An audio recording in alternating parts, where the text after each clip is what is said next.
and welcome to the Evidence Based Chiropractor. I am your host, Dr. Jeff Langmaid, and on today's episode, I have an awesome interview with Dr. Yvonne Chong. This is the farthest interview I have ever done. She was taking this interview from Malaysia. I was sitting in my office here in Tampa, Florida, and it's a fantastic interview. We break down clinical topics like tendinopathy. We talk about how she's become involved with the speed skating team on Team China, the cultural differences, her journey, and much, much more. This episode is jam-packed. And without further ado, here's my interview with Dr. Yvonne Chong. How did you get which one came first, a passion for speed skating or involvement in Team China? Which of those two came first? Actually, none of those. So how I go about getting that job was quite interesting. So one of my friends actually was talking about this job in sports, like how, we were starting this conversation about like how chiro really, are not being a very primary option to work in sports team is always a physio. It was the exact same thing that I just told you just then. And then we stumbled upon this job ad online and said, hey, Team China is looking for physiotherapy to work with national team sports. So we were like, the requirement was a master's degree, a few years in experience, and a few other things. So I just said, hey, what the heck, we just apply for it, And little that we know, like our initial intention was like, we're probably not going to get it because we're chiros, we're not physio. But for Chinese people, they don't know the difference. So they don't quite know, like they don't have the distinction. They just physiotherapists there. So they do them all. So little that we know, we both got the job. And then, that's where our adventure starts. So once we get that job, we get to China, we get to the company, and then they assign us to different sports. So obviously they ask us about our sports preferences, but they never follow them. So they just send us to whatever sports team that required a physical therapist per se. So we got this job without them understanding what chiropractic is. So I got assigned to speed skating, and I'm glad that the coaches there, they are mostly from Canada and from the Netherlands, so they understand the distinction, chiro versus physio versus TCM, the traditional Chinese medicine. So we work great from there. So that's how I started, working with the speed skating. I had to admit that I didn't really know much about the sport when I first got that job. So I actually had to learn what it is and the nature of the sport, injury pattern, and things like that. So I'm growing to like that sport very much, to be honest. I can imagine so. That's super cool. When you started working with Team China, I guess working in a different country, I mean, was that like intimidating? Was it not intimidating? Was everybody super accommodating? What was the process as you got up and running? Traditionally speaking, Chinese, the country China, it's very, in a way, communism, fundamentally speaking. So people have the perception of, they're very closed out. They're not as modern. People have stereotypical thinking about what Chinese people are. For me, because I was born and raised in Malaysia, and I have a Chinese heritage, I thought it wouldn't be a cultural barrier. Like it wouldn't be a tough thing to adapt to, because hey, I'm Chinese in nature. Yep. But little that I know, the Chinese in China are really quite different culturally, language, and also the way they practice also is very different. So I had a tough 6 months about adapting to it. Because I just couldn't understand what they say. I thought I could, but no. So it took me 6 months to start to grasp how they work culturally and how they do things. So it was an adventure, I would say. It was quite an adventure, but yeah. I cannot imagine. So as you started to as you've gotten comfortable, what's a day, what's like a day in the life? Walk everybody through, walk me through. What's it like when, you're training with the team for the day, you're taking care of the team. When's the day start? When's the day kind of end? What are you looking for? What goes on a day working with Team China? Right. So I can't say for other sport, but for speed skating, Team China speed skating specifically speaking, long track that is. So the practice, normally they do 2 sessions of practice per day. Each session probably lasts around 2 hours. Okay. So as a full-time, almost like a full-time physical therapist or medical staff, in China, there's no distinction again. So yeah, they just know that you're the person to go to when there's anything medically related. Yep. Right. So yeah, so they start practicing in the morning, usually at 9 a.m. So I'll be there in the practice, sitting in the rink while they're doing their warm-ups, and then go on ice. So sometimes I assist them with their warm-up based on the individualized prehab program that I gave them. So they normally use that as, some like incorporated into their warm-up routine, some of them. So I assist them with that. And then 2 hours after when practice are over, then we head back for lunch. So Chinese athletes normally take naps after lunch. It's almost like every Chinese athlete that I've talked to do swear by taking naps, because they think that that hour and a half nap after lunch is crucial, to give them energy to practice the second sessions, right? So yeah, so they take naps, and then normally I just go about doing my own thing in that hour or so. And then normally 3 o'clock comes. Normally 3 o'clock. That's where the second practice starts. Normally they do 1 ice session per day, meaning they skate on ice once per day, and then the remaining session is on land, whether it's strength training or skating related drills on dry land. And I normally do the same, assisting with prehab, and if there's any injured athlete, I'll take them separately to the gym and run the rehab routine or rehab session with them separately. And then after that, they'll go home for dinner. I'll do the same. We'll have dinner together. And after dinner, that's where night treatment starts. That's where most of them will have their manual therapy done. That's where I'll be the most busy. Gotcha. And okay. And then after that's the end of the day. That sounds like a full day. When you're at the facility or even at nighttime, do you do a lot of sort of low tech rehab? Is there a huge gym? What's the work environment like? What's the practice environment like? It depends on where we are actually. So sometimes, like we oftentimes do training camps. So almost half a year we'll do our training camps in Canada. So we spend almost 6 months in Canada. And Interesting. So it depends on where we are, but nighttime, like after dinner, it's normally the time is reserved for manual treatment. So we just either the athlete would go to the massage therapist, or if they have any existing injury, I'll do more either adjustments or any form of other modalities like soft tissue work or ART, fascia, a bit of fascia training or fascia stretching, some of them. But normally those rehab and prehab work for like severely injured athlete where they can't really participate in normal training, that's where I do them during the training time. So just to get the team, working at the same time. Yep, Yeah. that makes sense.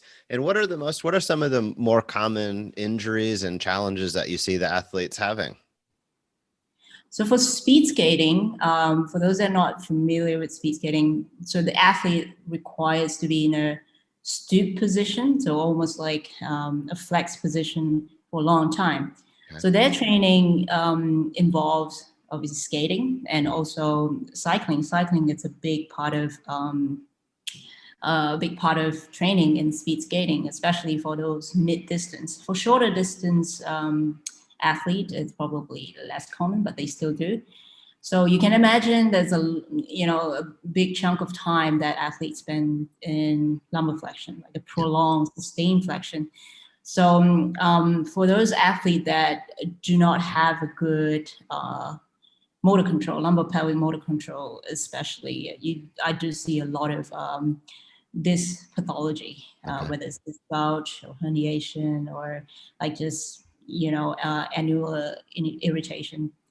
Yeah, it goes from there. So quite often we get low back pain as a main complaint, as well as patellar issues like kneecap issues. Okay. Are the patella issues, as a non-sport specific doc myself, are they like tracking issues? Are they overuse issues? What do you more commonly see? It's always a combination of all of them, I have to say. So tracking issues, to me, it's always a symptom of an underlying problem, whether you have a weak kinetic chain, a weak posterior chain, for example, making your quads maybe too overloaded, and hence tracking issues. That could be one of them. Secondly, it could be basically your core is not strong and it affects your lower limb, how you position your pelvis, things like that. So tracking, to me, it's a symptom, but what I see most is Patella Tendinopathy, which can't be completely solved by manual therapy. It provides some relief for sure, but it's because the demand for muscle loading, for tendon loading is so high in athletic performance, there's no way that we can solve patella tendon issue without proper rehab and training. So that's what I find most common. That's where I had to learn from scratch as well.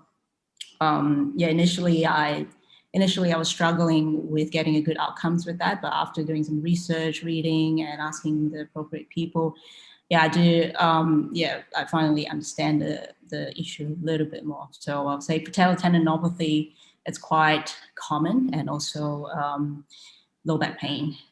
Yep. So walk. You can choose either one. Kind of walk me through. How do you case manage that? Whether it's a disc injury, whether it's a patella injury, how do you think about it? What are some of your go-to modalities? I guess what's kind of your treatment paradigm in general? I know everybody's a little bit different, but how do you envision those, and what do you typically use to help people get well and get back to full function? Right. I'll probably go with patella tendinopathy because it's quite like because that's the issue that needed a bit more comprehensive management plan. So to first identify the problem, we first have to kind of know the symptoms. Initially, I was struggling with that. I just thought, hey, it's a tracking symptoms. I just release the quad, strengthen some VMO, then that's there you go. Little did I know that's not it. It's really way more to that.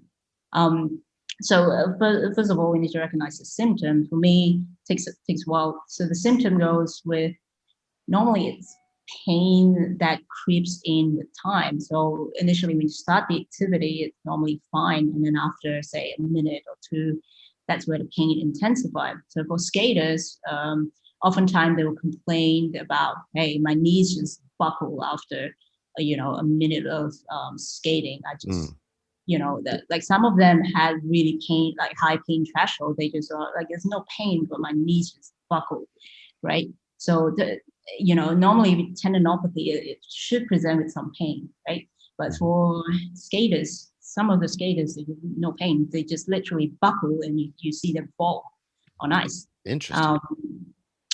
So that was something that was interesting for me too.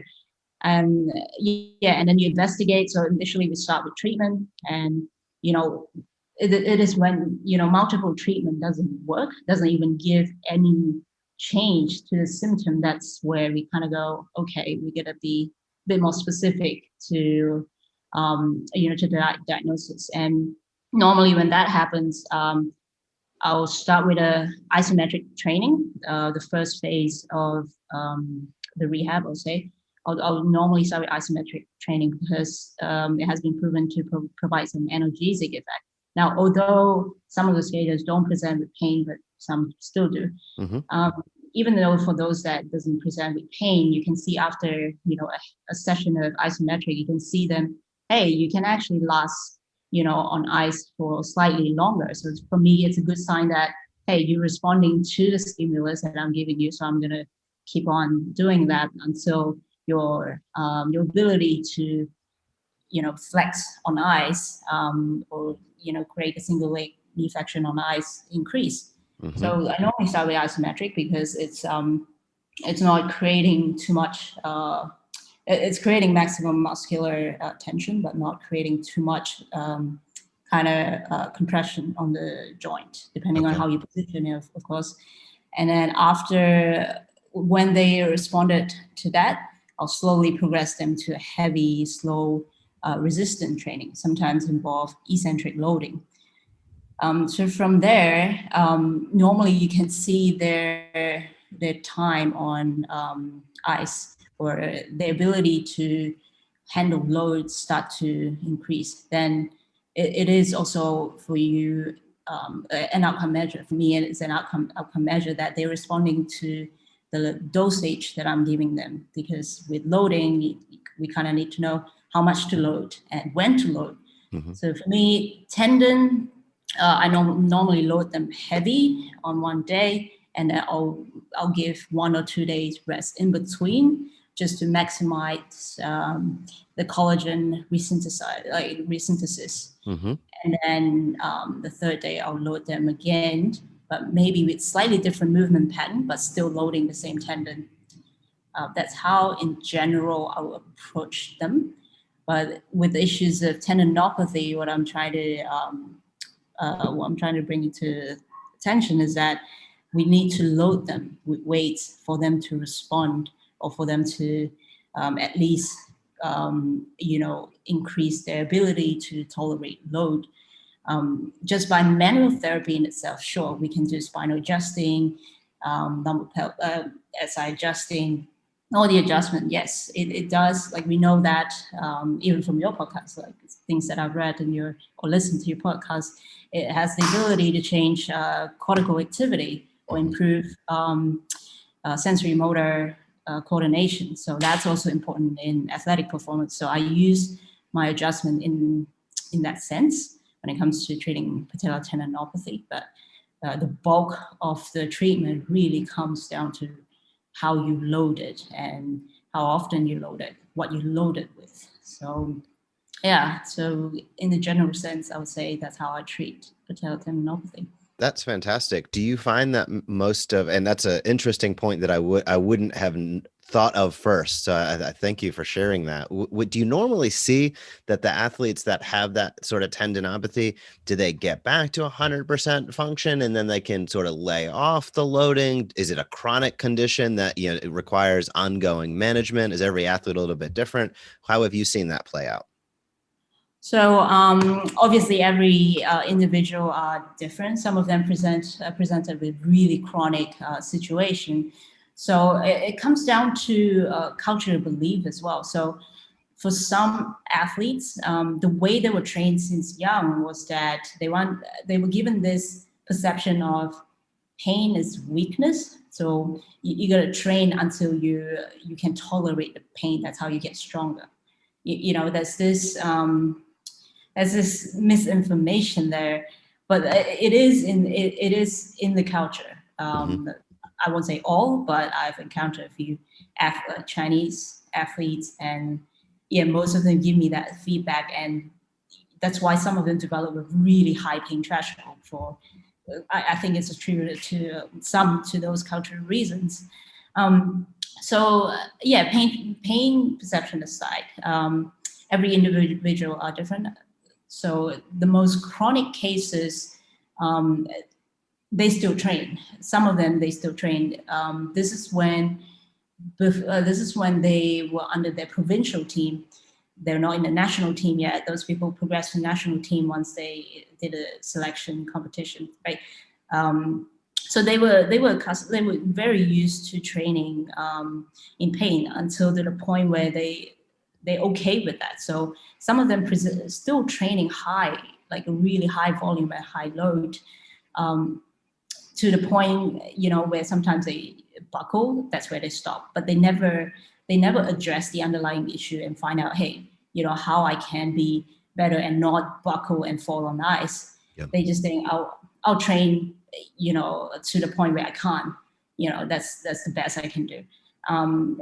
So I do see some very chronic cases. Those people, it's rather hard, because it's hard. The hardest part was to get them to stop training for a little bit, because you can't just keep irritating the tendon, yep. Before you make it stronger, right? So the hardest part was to pull them away and say, hey, there's alternative training that you can do. Being away from ice training for a little while is not going to make you weak. So it's developing that understanding and letting them understand that concept is the hardest. So sometimes I do struggle with, with that. So we kind of have to just do our best, really. Sometimes the prognosis can take longer in such cases. So it might take months, maybe 2 to 3 months. But for those people that are in my group that has been training in Canada in different camps since 2018, so they understand the concept a little bit, so it's easier to work with, and the coaches are really accommodating and say, hey, that's fine, you don't have to train on ice, here's the alternative training, do things that doesn't hurt. So oftentimes we work with strength coaches and the ice skating coaches to come up with a plan, to maintain the fitness and maintain their muscular strength, so that they don't lose too much from not being able to go on ice, but at the same time be able to do rehab training. Yep. So for those people, the prognosis is a lot better, I would say. So I probably veer off a little bit, but I guess I probably touch a little bit. I get it. And as the athletes get back to full strength, one thing I'd love to touch on before we close is understanding how, in the athletic world that you're a part of, do you take care of asymptomatic athletes? Do they look towards your care for a performance edge in addition to the rehab care? Is that sort of separated out? What's been your experience with Team China and the speed skating team in terms of what I'll call like proactive chiropractic care? Is that a thing, or is it mostly based upon rehab? Initially, it's hard to just be the chiropractor and just go, hey, I'm going to check your spine alignment. I'm going to check your movement, your range of motion, and I'm going to adjust your spine, and then you go to your physio for all the other stuff. Like initially, it was hard for me to do that, because first of all, they don't have chiropractors in China, and majority of their like traditional Chinese medicine people, they do adjust or spinal manipulation in degree. So it's hard for me to kind of go like this is chiropractic and this is that. It's hard for me, like to make that distinction. So I had to play a lot of roles. So whatever is needed for me to do, I do it. Medically speaking, or like when it comes to physical health, anyway. And then after a while, I try to educate them as to, hey, spinal manipulation, it doesn't just, increase your range of motion. It also does, give you a better sense of response. So I often try it with, say, lower limb or upper limb reflexes, right? I do pre and post sort of outcome measure to your reflex. I mean, it's not the most accurate, but it's something that they can see and go, oh, hey, my reflex actually changes. For us, we know that's 50-50. Like it changes, can due to like, you stretch your muscle spindle a little bit more. But I'm just using that trick to kind of show it to them. Hey, there's more to spinal adjustment than giving you a relief or the sound that you want to hear. Yeah. So I do tend to educate them because I think it's important. So for the group that I consistently work with, the national team, Team A that I consistently work with, they do understand the concept. They'll normally come to me when their body kind of knows, hey, it's time for an adjustment. I think I'll check my lower back today, or check my thoracic today. They will come. They will have that awareness. But for other teams that I just sporadically work with, like in a short period of time, they don't understand that. So it really takes time. And it takes time and education for them to understand what chiropractic is, to be honest. And that's my interview with Dr. Yvonne Chong. Before we close today, if you're looking to get factory direct pricing for your braces, TENS units, and more, check out Shield at supersecretsales.com/EBC. Dr. Stephen Brown's a great guy. He was on this podcast, and he's offering you a complimentary Shield, TENS, and eStim unit, plus free shipping for your first order. Fast shipping, factory direct pricing, and a great selection of products are available for you right now at supersecretsales.com/EBC. Thank you for joining us on this episode of the Evidence Based Chiropractor. If you want to grow your practice, come back for next week's episode. If you want to grow faster, visit the evidencebasedchiropractor.com and join our MD Marketing membership today.